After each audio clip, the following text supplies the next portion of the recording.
pagi, hampir 7 juta warga yang terdaftar sebagai pemilih akan menentukan siapa gubernur dan wakil gubernur yang menahkodai Jakarta 5 tahun ke depan. Pemenangnya mesti berhadapan langsung dengan segudang masalah Jakarta yang kompleks dan sulit. Masalah yang menghimpit hampir 10 juta penduduk Jakarta bukan hanya macet, banjir, atau transportasi. Masih ada masalah lain yang kadang tersimpan di bawah permukaan dan kurang mendapat perhatian. Tingkat kejahatan yang tinggi, urbanisasi, kebakaran, hingga sampah menuntut perhatian dan penyelesaian segera.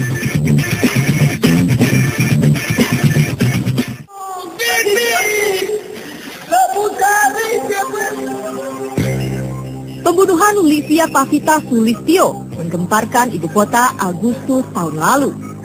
Livia, mahasiswa Universitas Bina Nusantara, tewas dibunuh hanya sehari selepas lulus ujian di kampusnya.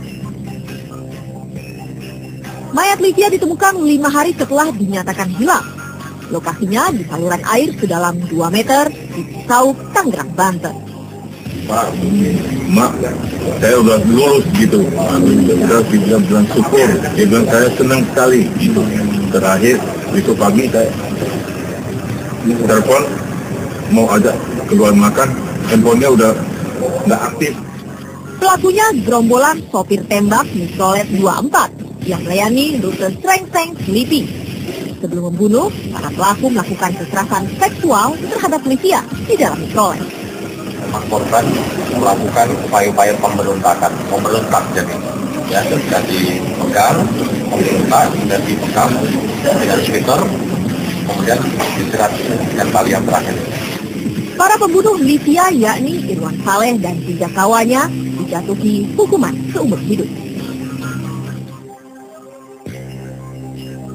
Kasus lain begitu banyak. Salah satunya terjadi di Cilincing, Jakarta Utara. Seorang pria menghabisi kekasih gelapnya beserta anak sang kekasih yang masih belia. Korban dimasukkan ke dalam kardus dan koper. Kedua korban lalu dibuang di 2 tempat berbeda. Satu di Koja, Jakarta Utara, dan satu lagi di Cakung, Cilincing, Jakarta Timur. Sepekan berselang, polisi membekuk tersangka pelaku.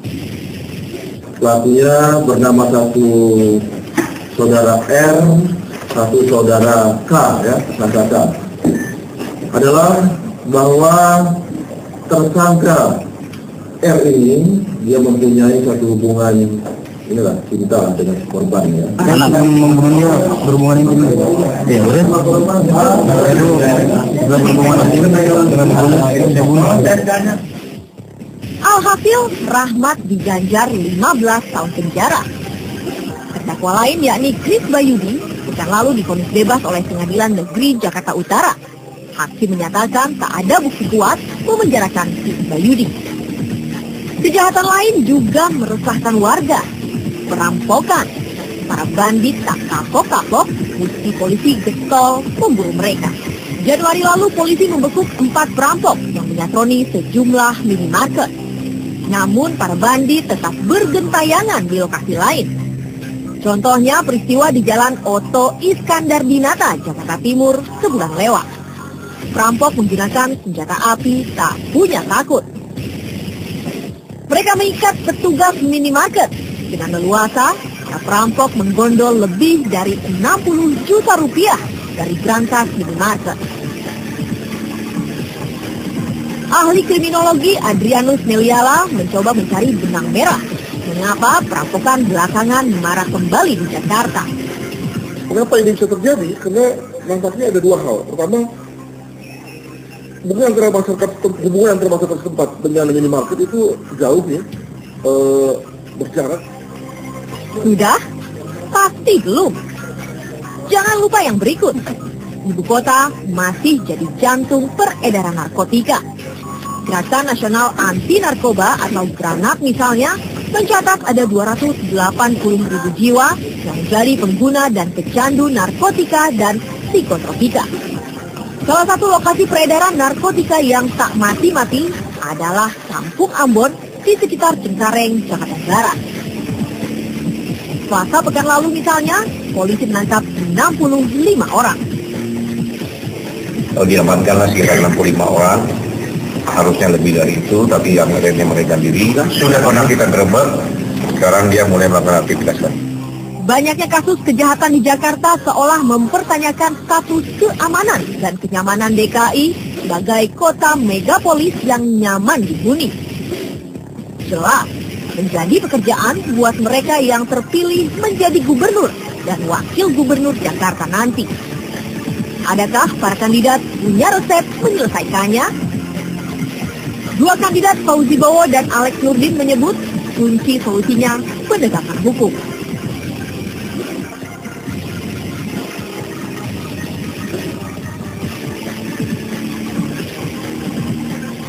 Yang pertama, dan namanya pendekatan intervensi sosial, di mana pemimpinnya harus mau turun ke bawah, melakukan pendekatan kelompok, melakukan pendekatan individu kepada komunitas, organisasi yang berkaitan dengan keberagaman dan berkaitan dengan keamanan. Kandidat lain punya resep beda, dari mengintensifkan badan intelijen daerah hingga memperdayakan organisasi masyarakat.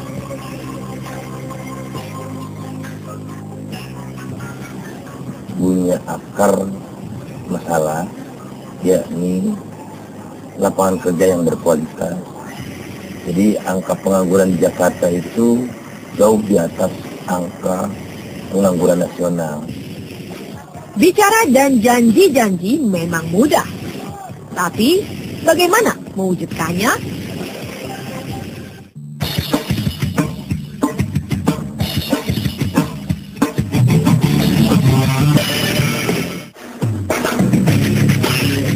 Jakarta, yang kini berusia 485 tahun, masih menjadi kota yang paling menarik bagi kaum pendatang. Meski ada kecenderungan menurun sejak 5 tahun silam, toh laju urbanisasi ke Jakarta masih puluhan ribu. Tak pelak, bikin Jakarta yang dihuni sekitar 10 juta jiwa makin sesak. Mereka yang mencoba mengadu nasib di ibu kota biasanya memanfaatkan momen khusus, seperti arus balik lebaran. Dadang dan Heru contohnya. Dari Cirebon. Iya, baru pertama. Kerja. Iya. Uang aja lah. Iya. Cari pengalaman. Bagi Dadang, Heru dan banyak lagi yang lain, Jakarta berarti pekerjaan. Karenanya selalu menggoda mereka untuk datang. Apalagi jika kesempatan ekonomi di kampung makin sulit.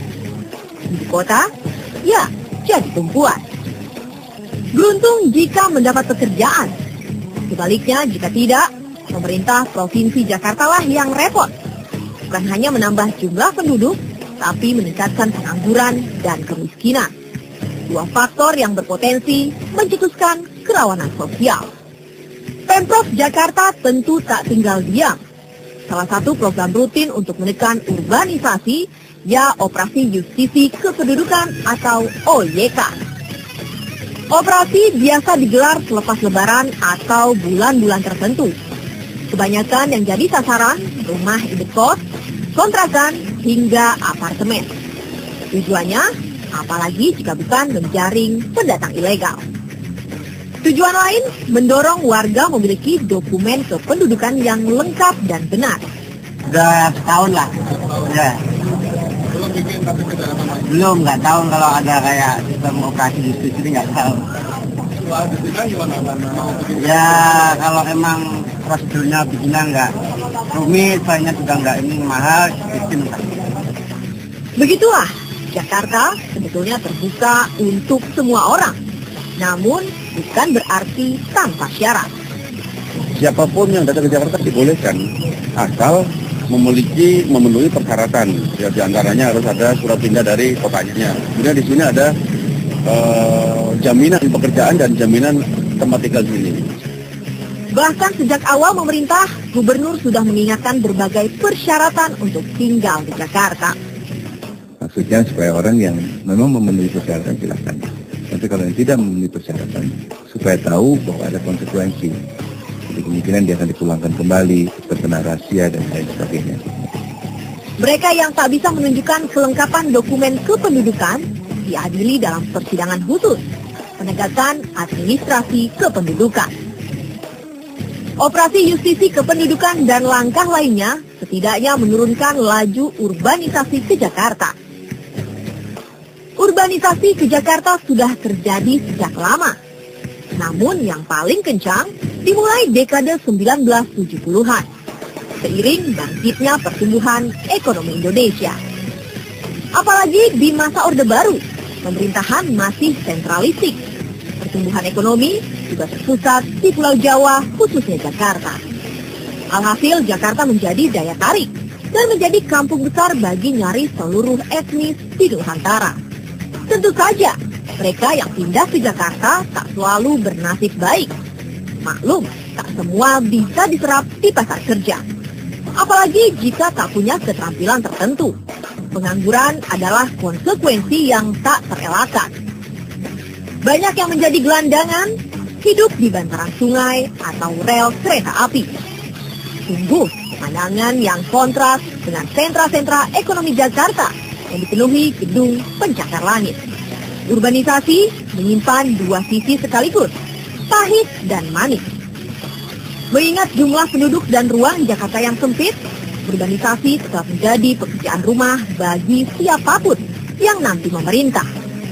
Sebagian menyebut solusi yang paling masuk akal menciptakan sentra-sentra baru pertumbuhan ekonomi di luar Jawa. Yang lebih radikal, memindahkan ibu kota Republik dari Jakarta. Faisal Basri, satu di antara 6 calon gubernur Jakarta, menyebut kunci menekan urbanisasi adalah membagi kemakmuran Jakarta dengan daerah lain. Ini akibat Jakarta yang tamak, kemaruk, egois, mikirin diri sendiri saja, ya, yang menyebabkan Jakarta itu punya segala macam aktivitas yang sepantasnya tidak dipunyai lagi oleh Jakarta. Cakup lain yang juga dari jalur perseorangan, Hendardi Supanji sepakat bahwa laju urbanisasi di Jakarta mesti ditekan. Namun, dia akan lebih dulu mengutamakan warga di permukiman kumuh dan miskin atau kumis. Datang itu boleh-boleh saja sepanjang dia memang memiliki keterampilan. Karena mutasi penduduk itu suatu hal yang nggak bisa dihindari.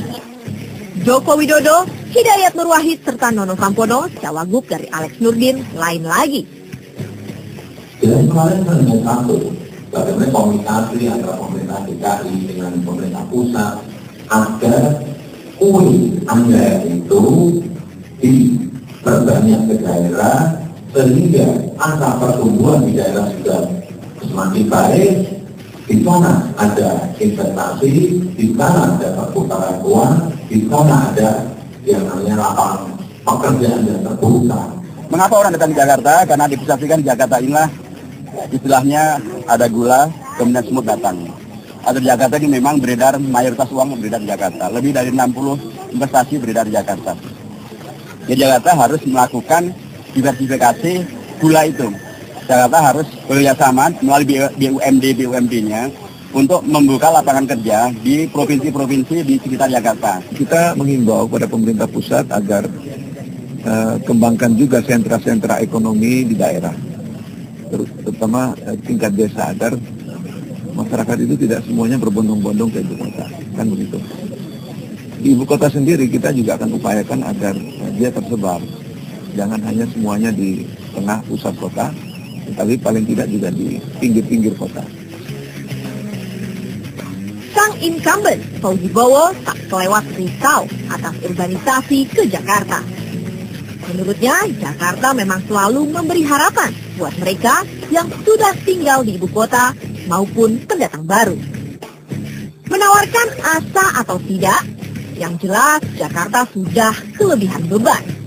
Bahkan di siang hari, sekitar 12 juta orang menyesaki provinsi yang luasnya hanya 2% dari total luas Jawa Barat.